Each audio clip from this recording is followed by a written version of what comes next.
Lalu kalau kita mengatakan kita butuh dalil, kita cukup ulama lantas kita mengatakan berarti ulama tidak mengikuti dalil. Mana yang lebih mengetahui dalil tentang dalil Al-Quran dan Sunnah, kita atau ulama sekelas Imam Ahmad bin Hanbal?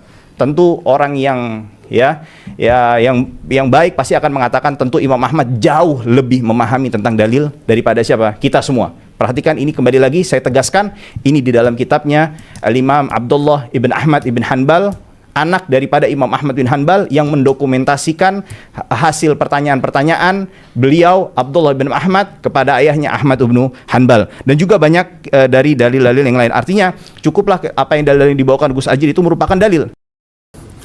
Itu ulama itu manusia bukan? Nggak, saya mau tanya, ulama itu manusia bukan? Kalau manusia tempat apa? Kesalahan. Kata Nabi, kullu bani Adam khata wa khairu khata'in at-tawwabun. Setiap anak Adam pernah berbuat salah. Yang terbaik yang berbuat salah yang apa? Taubat kepada Allah.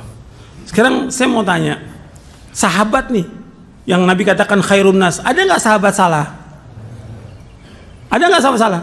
Ada, tapi kesalahan sahabat dengan kebaikannya, kesalahannya sedikit, kebaikannya lautan. Sehingga apa? Hapus semuanya itu. Mereka sebaik-baik manusia. Tapi sesudah sahabat tabi'in, ada nggak yang salah? Banyak yang salah. Sesudahnya lagi ada yang salah. Sekarang kita bicara tentang 4 imam, Hanafi, Maliki, Syafi'i, Hambali rahimahumullah. Mereka imam terkenal di dunia. Kalau ada ulama sekarang ini 100 ulama, dengan mereka lebih alim mana?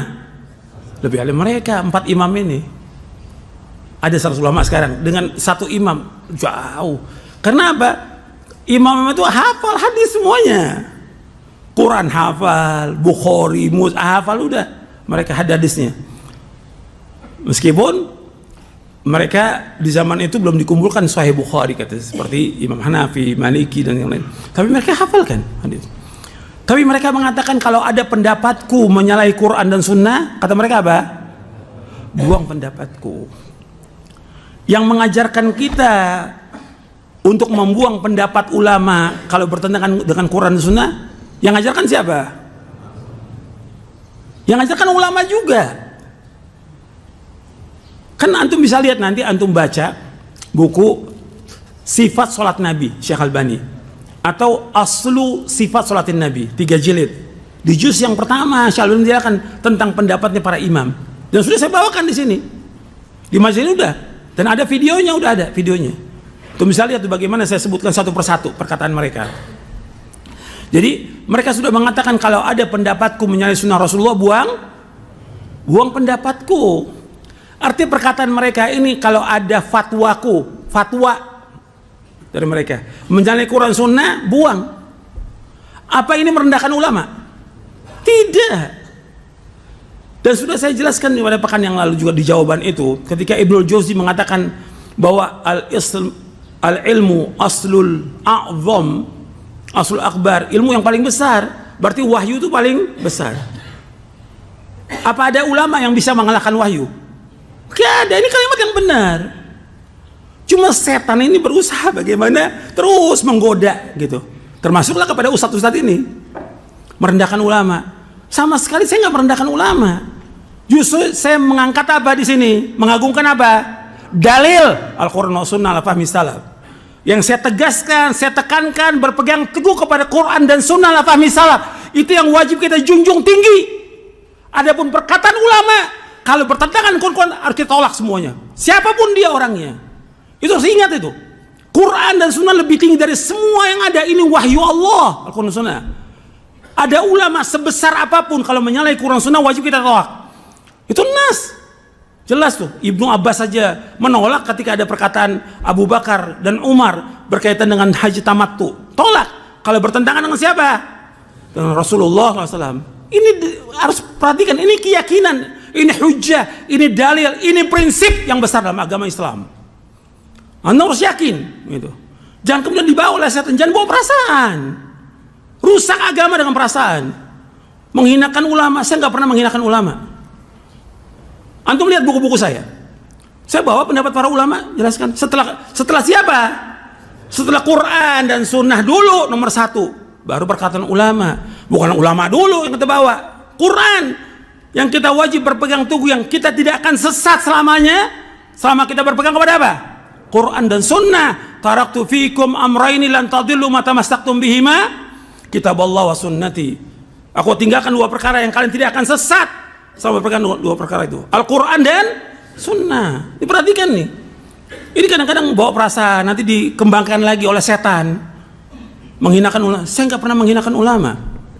Saya mengajak orang kepada Quran dan Sunnah lah fahmi salaf, bukan kepada perkataan ulama. Ulama sudah mengatakan kalau ada pendapatku salah, buang. Apa ulama itu maksum? Tidak ada yang maksum ulama. Kalau ada fatwa ulama salah, ada nggak? Banyak, ribuan fatwa ulama salah, ada. Nggak ada masalah, itu manusia. Tapi dalil harus kita pegang. Oh, ulama itu apa salah? Aduh, antum lihat deh, baca deh. Bagaimana? Imam Syafi'i ada qaul qadim, ada qaul jadid. Kesalahan mereka ada, wajar sebagai manusia.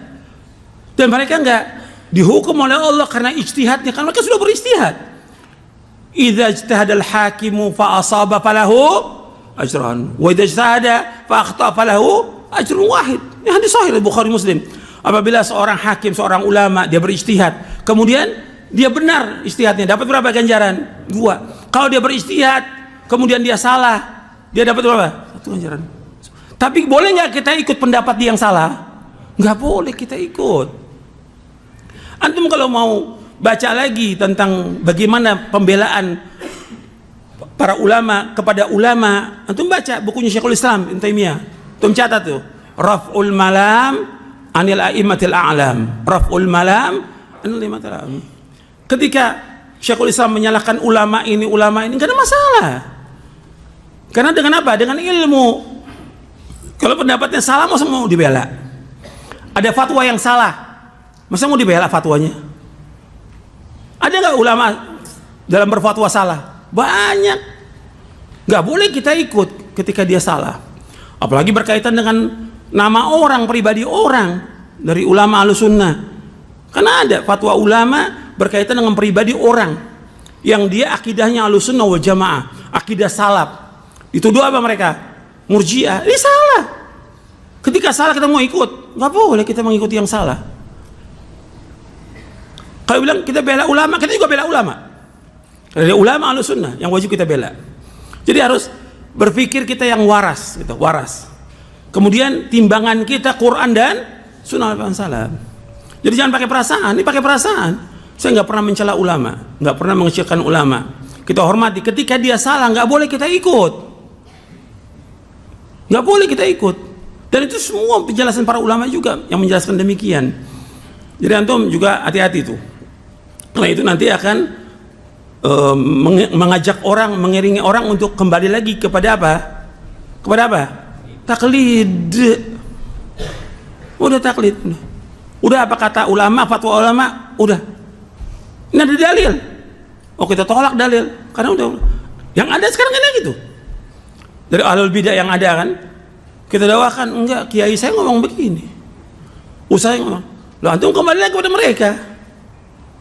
Kita bukan mujtahid, tapi kita disuruh untuk mengikuti apa? Dalil yang Allah perintahkan dalam Al-Quran, ikuti apa? Dan sudah saya bawakan dalilnya. Baik dalam surah Al-Baqarah, Al-Isra, Al-An'am, itu saya bawakan kemarin dalilnya. Tinggal coba antum renungi lagi. Gitu. Antum dengar lagi videonya, coba dengar lagi. Tapi dengan pikiran yang waras, ya waras itu. Dengan hati yang jernih, tidak ada hasad. Antum nilai itu. Gitu. Kalau belum yakin lagi, baca buku saya berkaitan dengan itu. Di awal buku sifat wudu dan sifat sholat Nabi, saya bawakan perkataan para imam. Antum baca tuh, sifat wudu dan sifat sholat yang diterbitkan oleh Pustaka Imam Syafi'i, ada tuh di awalnya saya jelaskan bagaimana penjelasan para imam tidak boleh mengikuti pendapat mereka, wajib mengikuti dalil. Jelas sampai sini? Mudah-mudahan bermanfaat. Wassalamualaikum Muhammadin sallallahu alaihi wasallam. Subhanakallah wa bihamdik, asyhadu an la ilaha illa anta astaghfiruka wa atubu ilaik. Assalamualaikum warahmatullahi wabarakatuh.